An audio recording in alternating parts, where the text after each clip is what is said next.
Meus irmãos, minhas irmãs, chegamos ao 22º domingo do tempo comum e a palavra de Deus, como em todos os domingos, nos alimenta, nos sustenta e nos inquieta. A palavra de Deus sempre é inquietante. Se não suscitar inquietação em nós, é porque nós não ouvimos. E aí precisamos tirar a cera do ouvido do individualismo, da indiferença, do amor próprio, do orgulho. E já ouvimos no livro do Eclesiástico dizer: para o mal do orgulho não existe remédio. Para o mal do orgulho não existe remédio, pois uma planta de pecado está enraizada nele e ele não compreende. O orgulho que nos faz, muitas vezes, cristalizados nas posições, e especialmente nas posições dos poderosos. Há toda uma engrenagem na sociedade para que nos faça pensar como os poderosos querem que nós pensemos, como o sistema quer que nós pensemos. E é isso, Estela, você que conhece bem essas coisas, né? Então você sabe disso. Há toda uma engrenagem para nos levar a pensar de uma determinada maneira e a não romper.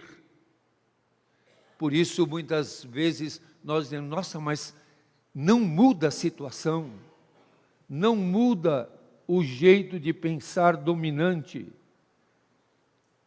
esse jeito arrogante, e que hoje nós sentimos supremacista, extremamente elitista, competitivo, meritocrático.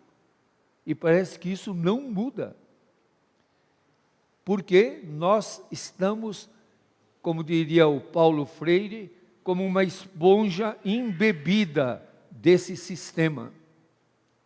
Entra em nós por todos os poros essa maneira de pensar, essa maneira de ser, essa maneira de agir, a lógica do poder, a lógica prepotente e orgulhosa do poder.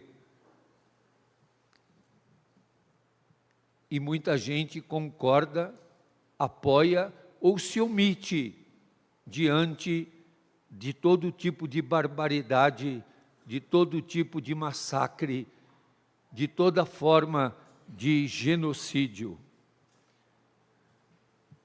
E a palavra de Deus contraria tudo isso. E nós cantamos no Salmo: com carinho preparastes uma mesa para o pobre. Ah, que coisa mais desatualizada, preparar uma mesa para o pobre. Isso é inútil, para quê? Pobre nem precisa de mesa. Quando muito, um marmitex já está bom. E aqui está dizendo: preparastes uma mesa para o pobre. Preparar uma mesa para o pobre é romper com o sistema que aliena, com o sistema que descarta. E esse sistema que nós vivemos descarta tudo. E a carta aos Hebreus vai nos dizer que não há sinais sensíveis com clareza como o fogo, a escuridão, a treva e a tempestade. Nós temos que confiar e nos manter na aliança, que Jesus é o mediador de uma nova aliança, que é a aliança do amor. De um amor que exige de nós transformação e mudança, que exige de nós resistência, insistência e às vezes até impertinência. Nós nem sempre queremos contestar, e é preciso que a nossa maneira de agir, de ser, de viver, de pensar, conteste. E Jesus vai dizer como essa contestação se dá. Ele conta essa parábola, porque ele foi comer na casa de um dos chefes dos fariseus. Jesus vai comer na casa de todo mundo, até dos fariseus. Só que quando diz que Jesus foi comer na casa dos fariseus, já é uma dica, vai dar ruim. Sempre essa comida vai ser indigesta.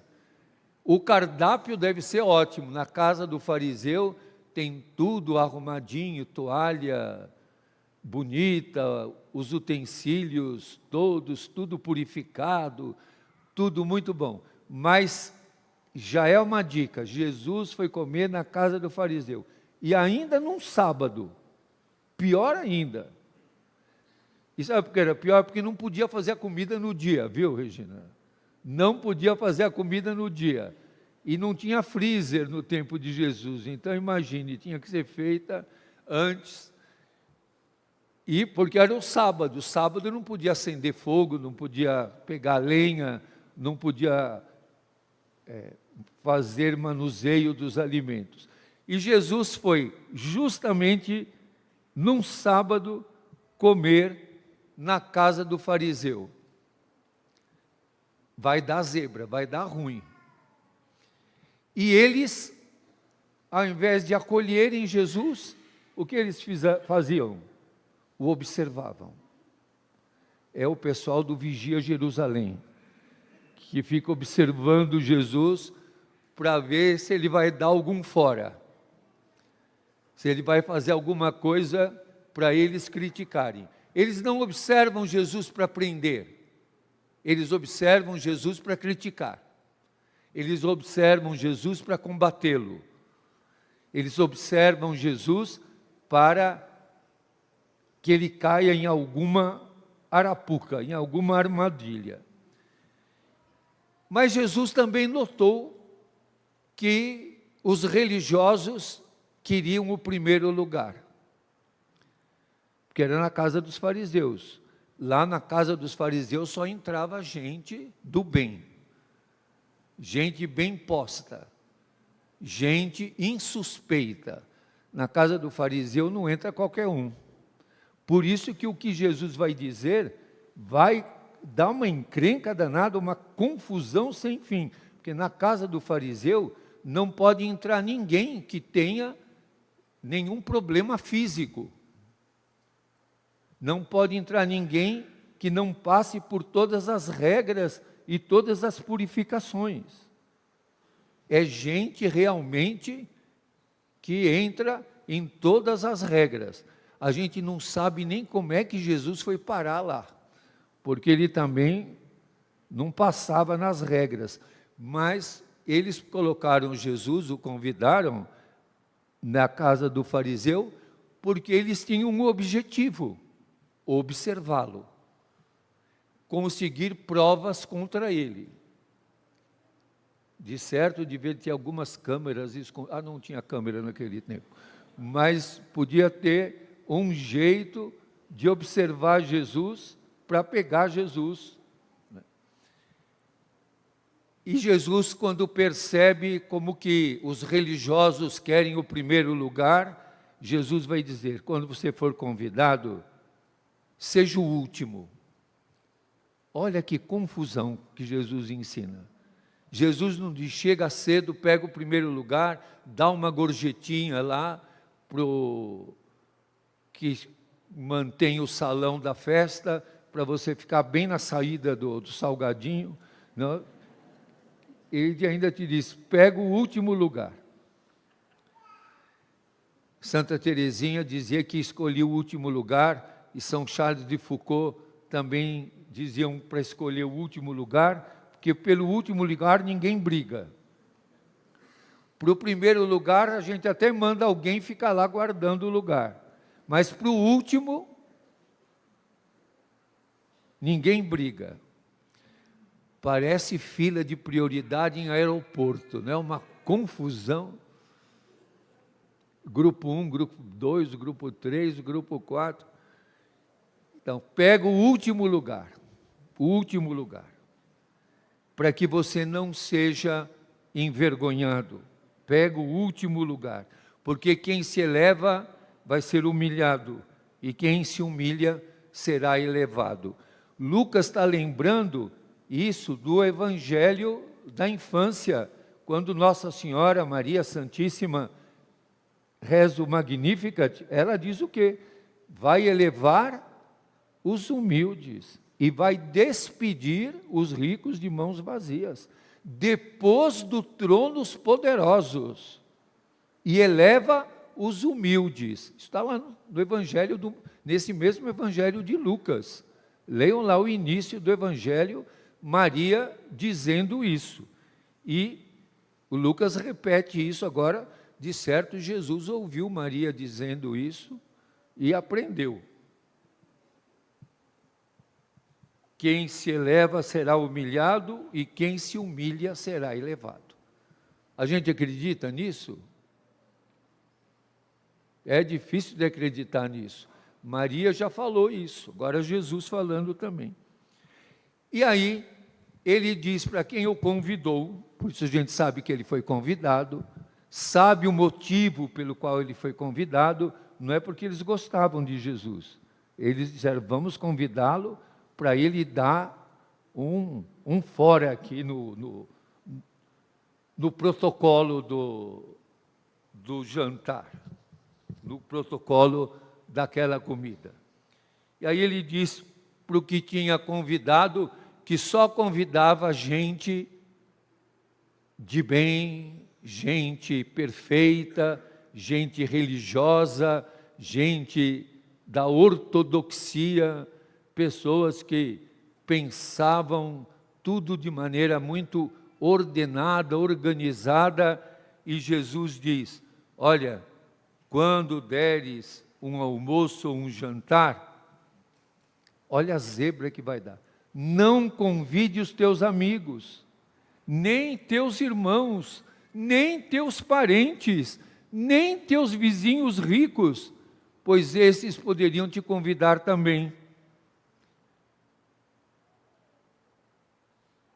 E Jesus diz, e aí vocês já estariam recompensados.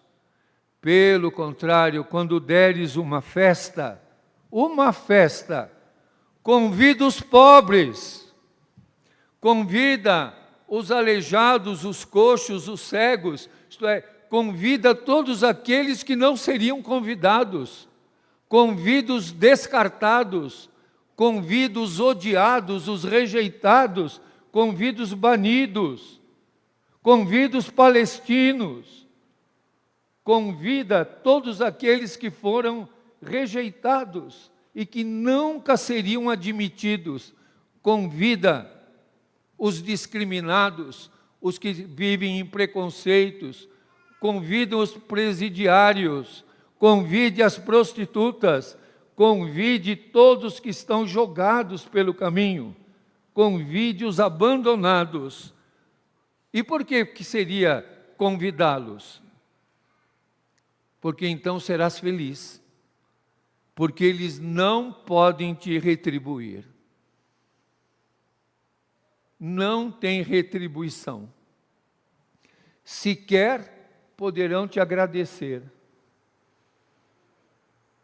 Ontem lá no encontro que eu fui em Belo Horizonte, uma senhora querendo ver até onde ia, ela perguntou para mim, quantos o senhor já tirou da rua? Eu falei, nunca contei. Não faço contabilidade pastoral, não contei.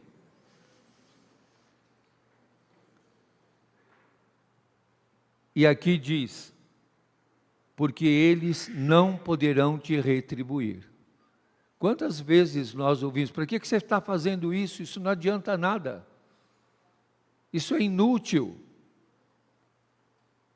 Está perdendo tempo. Trabalha só com quem resolve, muda, transforma. E Jesus diz, quando fizeres essa festa, convida aqueles que não podem te retribuir. Um dia eu visitei a Secretaria da Educação aqui em São Paulo, e o secretário da época disse: aqui os melhores alunos têm curso de informática. Os melhores alunos ganham bolsa de curso de inglês. Os melhores alunos fazem viagens e excursões. Os melhores alunos ganham uma biblioteca. Falei, e os piores? Falei, é mesmo, nunca tinha pensado nisso. Pois é. A gente fica lutando, trabalhando, gastando o nosso tempo com os melhores. Quanta gente fica criticando a pastoral de rua, a pastoral carcerária, o trabalho com aqueles que são rejeitados por todos, dizendo, isso não vai mudar nada, porque nós não conseguimos entender a gratuidade. E procuramos, depois o Chico Ita, que ele vai falar sobre isso para nós, procuramos até na hora das escolhas, escolher quem vai ser útil para nós, quem interessa, quem compra, quem tem poder, e não vão entender que o amor é gratuidade, que o amor é abrir o coração, sem esperar retorno. Que o pão que se dá, a alegria do pão partilhado é a partilha. A alegria do pão partilhado é a partilha. A alegria do amor é amar.